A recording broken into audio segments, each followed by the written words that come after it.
Welcome back, Daniel. Today you're playing a new deck. You're no longer Zane Truesdale. Yeah, I'm not Mako Tsunami. I'm the ocean man. The now. Ocean Man is here. Yes. Yes. Okay. So what are we playing today exactly? Umi control basically. Control, yep. So came out in Legendary Duelist set. Been tinkering it with a little while. Kind of different to a lot of lists where they're playing a bunch of like trap cards, bunch of stun cards. It's more of a water good stuff deck, and I'll get into that when we go through the profile. No worries. Okay. So first the main deck. Let's go. So for the Umi cards, 3 electric jellyfish. So could you explain what this card does? Yes, so it sends Umi from anywhere, hand, field, or deck for cost, summons a water from your hand, and when you have Umi on face up on the field, when it negates a monster or a spell card effect, and then it gains 600 attack. Okay. So this card randomly throughout the day, it became like 3,800. So okay. So it's permanent get attack boost. That's pretty good. Permanent boost. Boss monster is Kairushin. Yep. So when Umi is on the field, each player can only control one face-up non-water monster. So against everything but the Marincess matchup and the Shark matchup, you're pretty much... Hashtag ban sharks. Oh, true. Hashtag. Rest in peace. But yeah, so this is like the main card. It's obnoxious to out, and it adds... Umi, or it can add Kairushin cards, or it can add Sea Self cards. Yeah. And that's sort of what it does. Main boss monster deck. Yeah. Then some one of Umi cards, we play Doom Kraken. Yeah. When Umi is face up on the field, quick effect, you can target a water monster you control and a monster your opponent controls. Pops the monster your opponent controls and bounce the monster you control, and then it summons itself. Okay. And then when your opponent goes to attack it, it returns itself back to the hand. Okay. So it's like a one-off hand trap that you can search if you already have everything else. No worries. And then the way you close that game is Mega Fortress Whale. Okay. When Umi is on the field, it just makes all your waters attack directly. Okay. And during your opponent's battle phase, it quick effect pops something. Yeah. And then if it's destroyed by card effect, I think, or by battle, it summons a water warrior monster, but that doesn't come up because I'm not playing any. Damn, no legendary fisherman. No legendary fisherman. You can if you want for like more fun, but nah.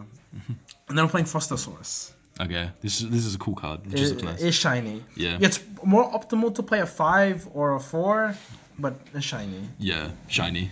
That's it for the Umi related cards. Then we're playing a redacted package. Yes.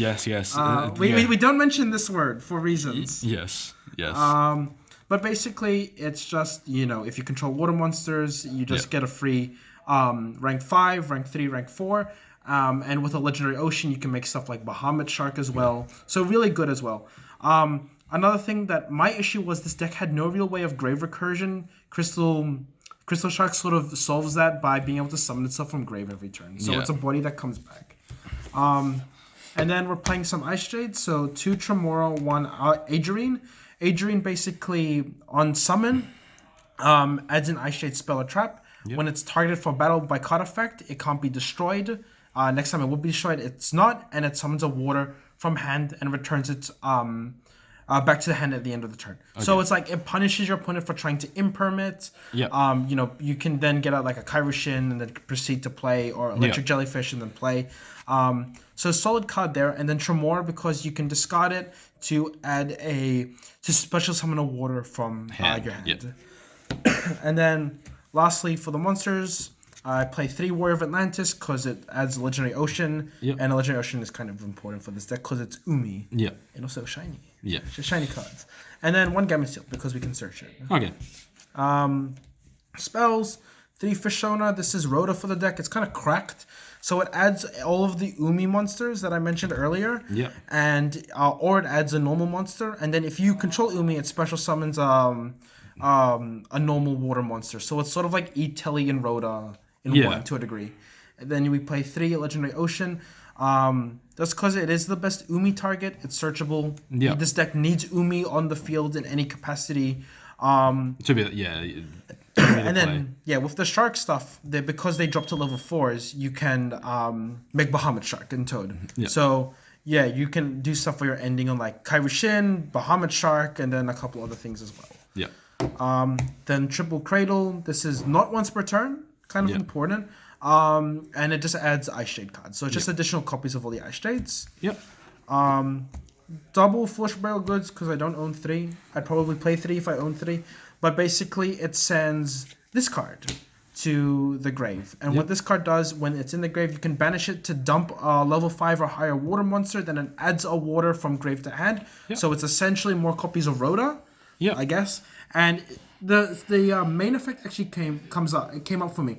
So when you can activate it when attack is declared involving your opponent's monster. It drops that monster's attack to 0, negates its effects, and they can't change its battle position. Okay. So it's like battle traps aren't great, but like if your opponent's not doesn't like play around it. Like, yeah, you know. I guess if they're not going for like an access code OTK and they walk into it, they're just like, oh well, I guess I can't kill you now. Yeah.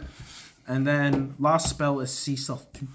Basically, what this card is it becomes Umi while it's on the field or in the grave. When your opponent cannot target waters that you control with no water effects. So it kind of helps in like the Sword Soul matchup, for instance. Yeah.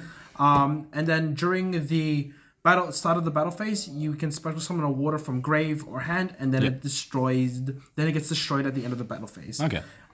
So the Ice Shades have synergy. Once a water is destroyed, they get to special summon Ice Shades. But also it can be used in combination with Sea Stealth attack. Yep. So when it's activated, it activates Umi from grave or hand, and then once per turn, you can banish a water to protect your face-up spell and traps from being destroyed. So what you can do is, when that monster that's reborn with Sea Stealth 2, you can banish it. Yeah. And so you basically get a monster every turn. Oh, okay. And then at the start of the damage step, when a monster that's original levels, level 5 or higher, battles an opponent's monster, it destroys it at the start of the damage step. So basically turns all like the high level ones into like catasters. Yeah, or construct, whatever you want to call it. Yeah. And then to round up the traps, triple imperm because it's good, I guess. And like control deck wants to be playing trap cards, and it has hand trap. This could be whatever you want. It could be prosperities if you own them. Could be whatever text you want. Ice Shade Erosion. It's an alternative target to search with Azurine. Basically, it's hot red, so you target an Ice Shade you control and a card your opponent controls. Pops the Ice Shade, and then negates the thing. And then you have a resource loop where if you have Tremora in grave, and you pop the Adrian, Tremora then triggers to banish itself and summon back the Adrian. And then you can Adrian search a second Tremora. So you've got a bit of a resource loop with these cards as well. Okay, that's not too bad. And then lastly, you play Kairishin's Deep Reef. It's basically, you can send an Umi for cost, and it summons 2 Umi monsters. From deck, so it's kind of like Rescue Rapid. So to close out games, you can summon the Mega Fortress Whale, and then something else, and then you just put big damage to kill your opponent. Okay. On to we'll go with the extra deck next. Okay. So there's a bunch of rank 3, 4, 5 toolboxes. So you've got like Grand Pulse. For back row. Playing double Honor Arc because you want to play at least one because you're playing Nash Knights.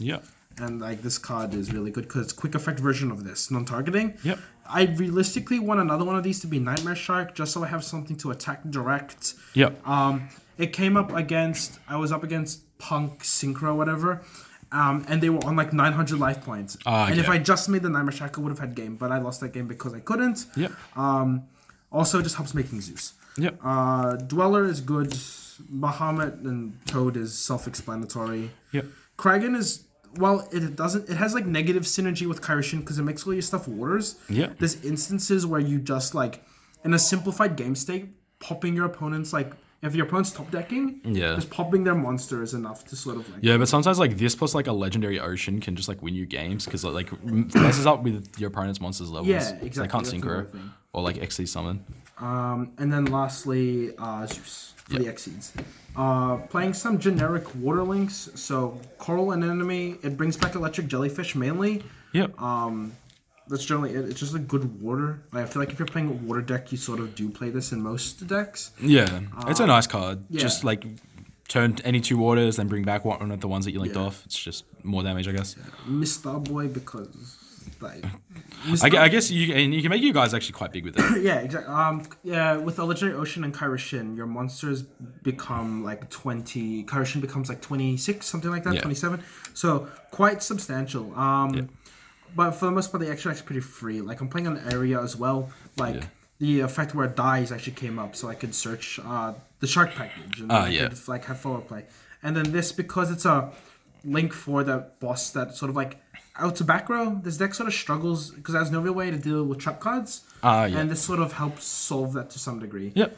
But yeah, I'd probably play the Nightmare Shark if I had it. But besides that, no real issues. Yep. Side is pretty standard. I'm on Double Twin because back row. Yep. Triple Judgment because you hard lose to like anything on Kairishin or Evenly, for instance. Yep. So like this just helps protect your stuff.